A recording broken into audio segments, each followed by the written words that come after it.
Hello everyone, it's Karina with Karina Loves to Plan. Welcome back to my channel. I am here following up, I guess, on a video that was done by Gary Eves. He did a video called 5 Pens for Life, and I thought it'd be really interesting to evaluate my current collection and what I would choose if I had to downsize, or if I were to choose just 5 pens that I would have for the rest of my life.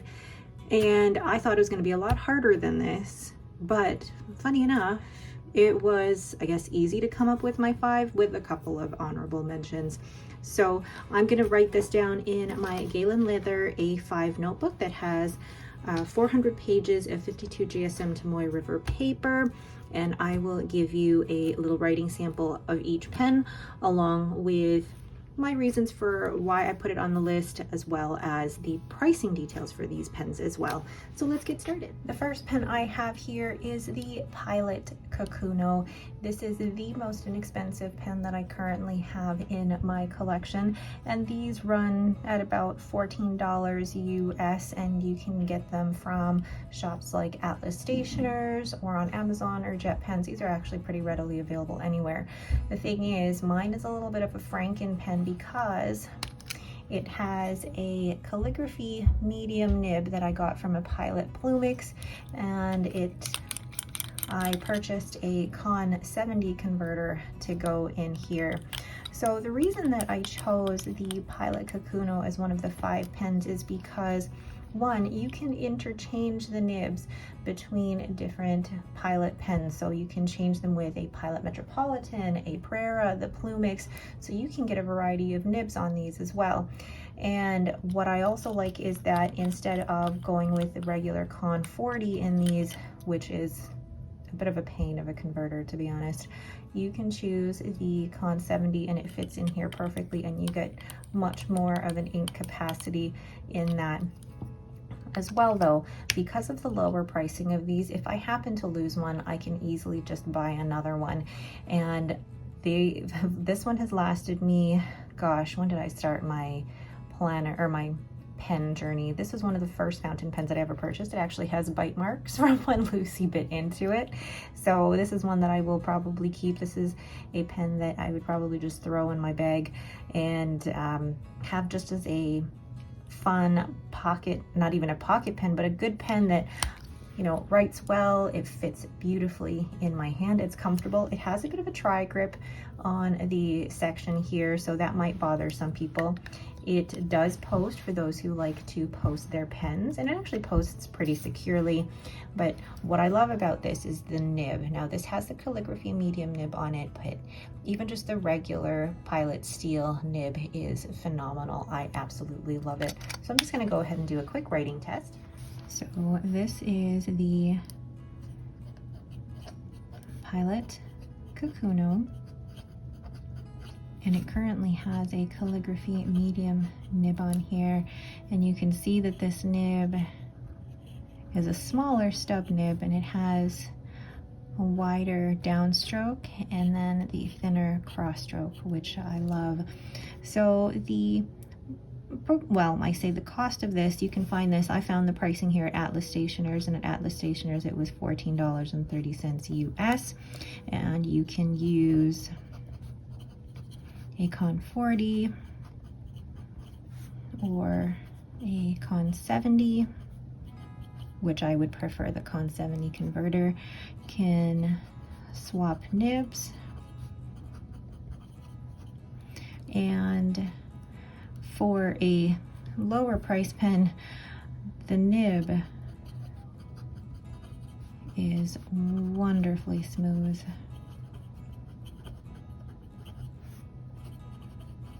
I absolutely love this. So the ink that I'm using in this currently is Pilot Hiroshizuku Tsukio. Really, really fun ink.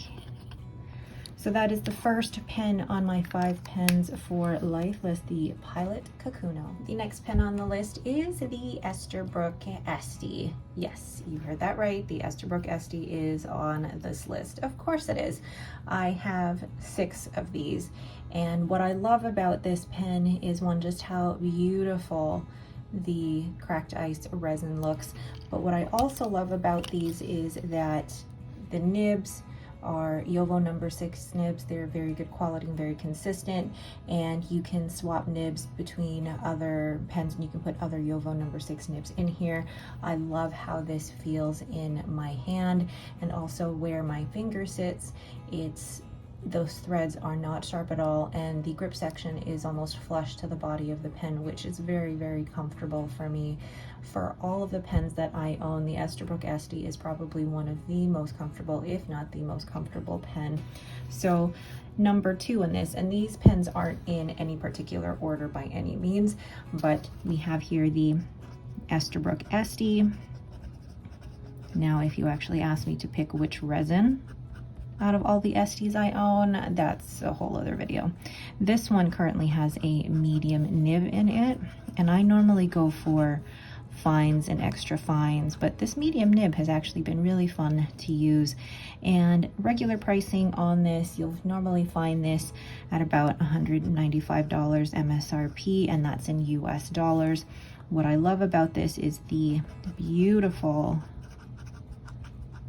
colors of the resins. Ooh. And that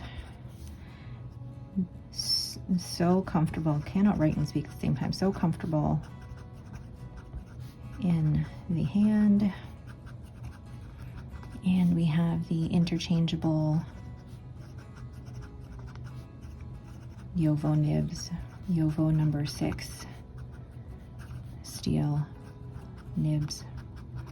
And the ink currently in here is Diamine Celadon Cat. Lovely, lovely, lovely.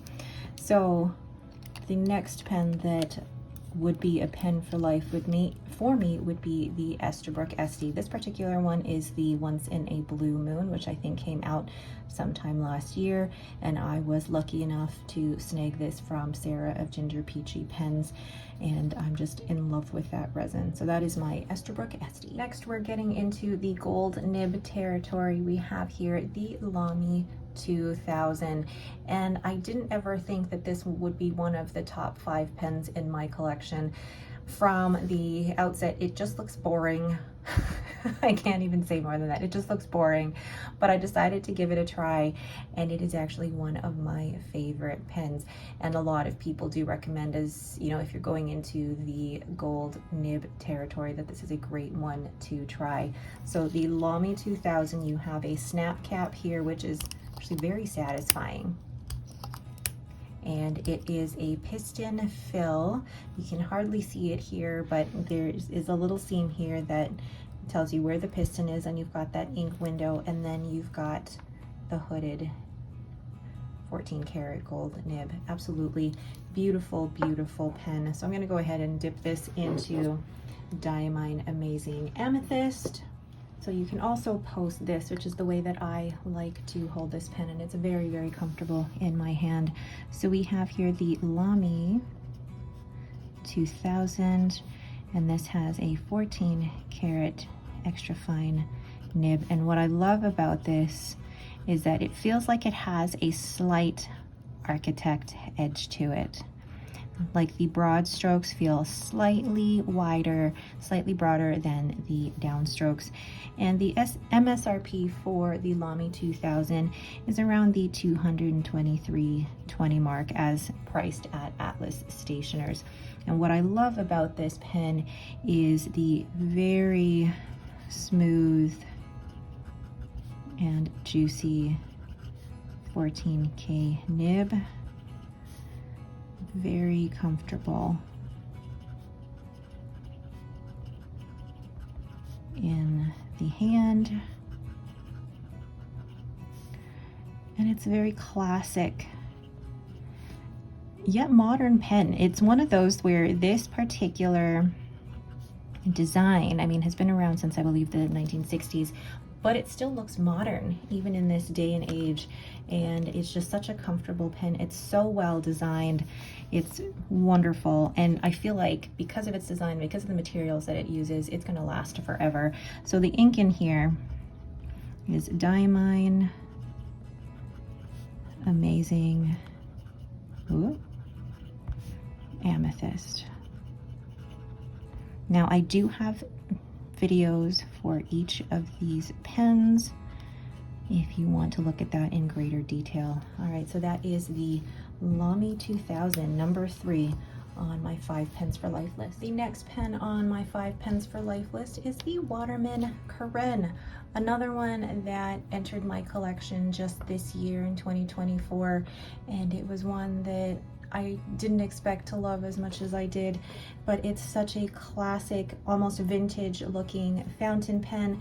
It's got a very satisfying snap cap, and then you've got the inlaid nib, which is an 18 karat gold inlaid nib, which writes absolutely beautifully. So this is a cartridge converter pen, and I have used it and loved it since the beginning of this year.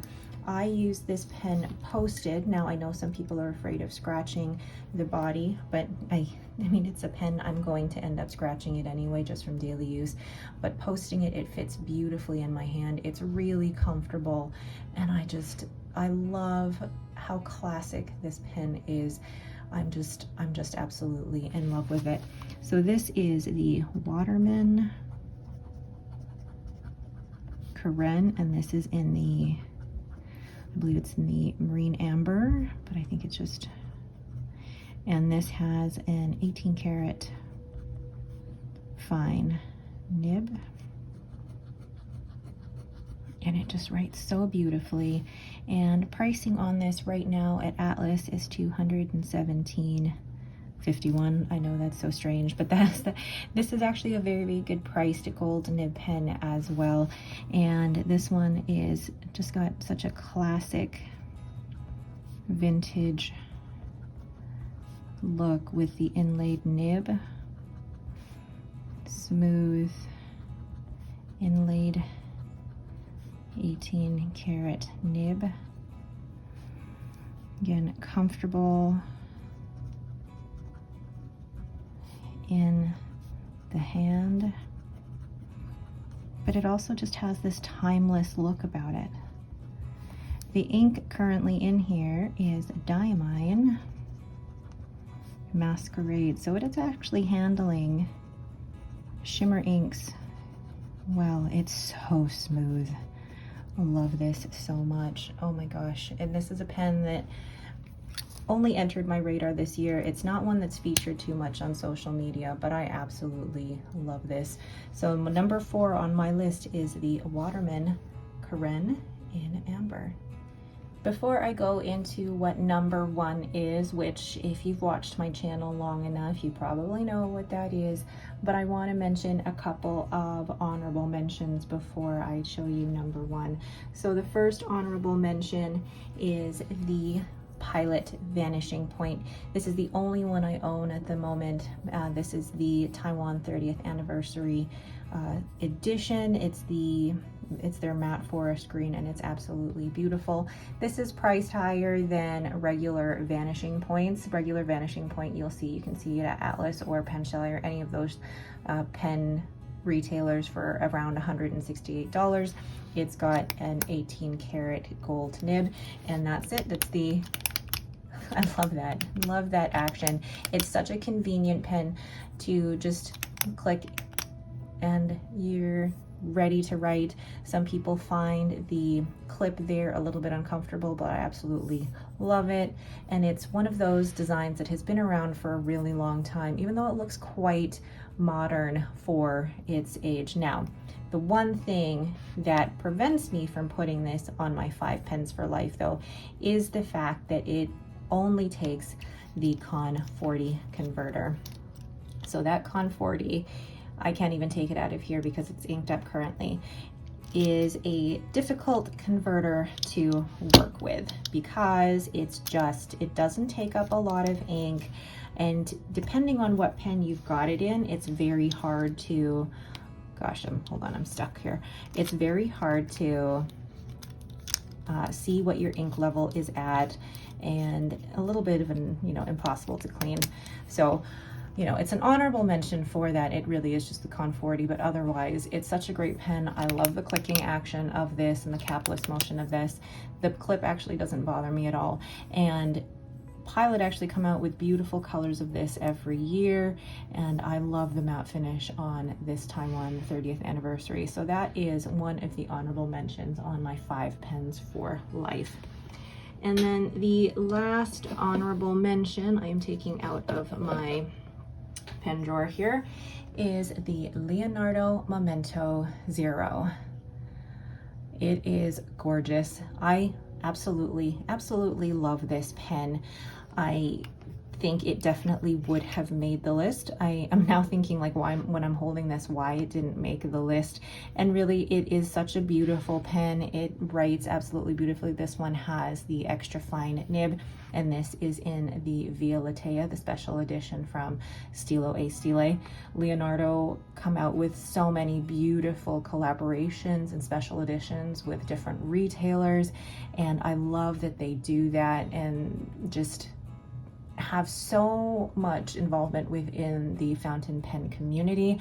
I think the only thing that is preventing me from putting this on my 5 pens for life is that it is just not as comfortable as some of the other pens on this list. There is a step from the grip section to the body that doesn't make it a 10 out of 10 for comfort for me, but in terms of the looks of the pen and the overall functionality of the pen, it is fantastic. So that is the Memento Zero. And if I had to choose between all of my Memento Zeros and my Furores, I would choose this one over all of them, just because that Strata quartz is stunning. So those are my 2 honorable mentions. Now for my final pen for life. The final pen in my 5 pens for life is, what do you think? Suspense, suspense. It is the Pelikan M800. Of course it is. Of course it is. It's a beautiful classic pen. This one particularly is the brown black model, and what I love about this is just, one, it's just such a classic looking pen, and I've said that a lot about some of the pens in here, like the Waterman Current and the Lamy 2000. That classic sleek look is just timeless. I really love the look of this pen, and I didn't mean for the nails to match this particular pen, but it looks like it does. And it's got the timeless design of the Subran models. So with the Pelikan M800, you have the beautiful dual toned 18 karat nib, and this one is in a fine, and it's been ground into a cursive smooth italic. And then you have the lovely, just the striations here, and it's just so pretty. And then the cap, or sorry, the finial and the grip section, as well as the cap, instead of the black, they are brown, and to match the brown along the body. And the Pelikan M800 is a piston fill, so it's got quite the ink capacity. Now this is definitely heavier than and bigger than the M400 and the M600, and it's definitely a bit of a jump in price and in size as well. And this one is definitely one that was an investment and took a little while to save up for, but if I was going to have a Pelikan, I wanted it to be one that was comfortable, and I was willing to sell off the M400 and the M605 in order to fund this and make the M800 really the only model of Pelikan that I own. You can certainly post this. There are those with bigger hands who do post this, but for my hands, this looks massive. Like, it takes up the whole width of the screen. So I don't post it in particular, but for me, it's very comfortable in the hand just as it is. And yes, my fingers do run along the threads here, but it's not too sharp at all. And I love the classic look of this pen. So this here is the Pelikan M800, and this particular model has the 18 karat fine cursive smooth italic nib, and I love this because it's got the very fine cross strokes and then the broader down strokes, and it's just so smooth and slicey. Now the Pelikan M800, this one is a huge jump from the previous pens on this list. On Atlas Stationers, this is retailing for about $588 US, and that can be found in other retailers as well. What I love about this is the classic timeless look of the Soupron models. The 18K nib is smooth and wet, and also the look of it plus the duotone is gorgeous. And again, it's one of the most comfortable pens that I own in my collection. And the ink currently in here is Troublemaker. You can hear the pen on the paper, Kelp Tea. And I use this particular ink in this pen because this ink is actually a little bit drier, but in this pen, it's the perfect combination. I absolutely love it. So that is number one on my 5 pens for life. I said that the rest of them didn't have any particular order, but this is the one that I would definitely have. So that is the Pelikan M800, with this one in particular is in the brown black. And I think if I did have to choose out of the ones that I have, this probably might be the one, although I may have 2 more M800s coming. That one, those are funded by selling off of other pens, but also a lot of saving up to get those. But anyway, my last pen in my 5 pens for life, my Pelikan M800. So there are my 5 pens for life. Thank you to Gary Eves for his video and for inspiring this video. It helps me to look at my collection and to evaluate what I have, but also to really treasure what I do have rather than looking for the next new pen. I love exercises like these because it allows us to really look at what we have and to really cherish what it is that we do have in our collection. So what are the 5 pens that you would choose if you had to only choose 5 pens for life? Let me know down in the comments below. Thank you all so much for watching. If you like this video, don't forget to hit that thumbs up and don't forget to subscribe. Thanks again and have yourselves a great day.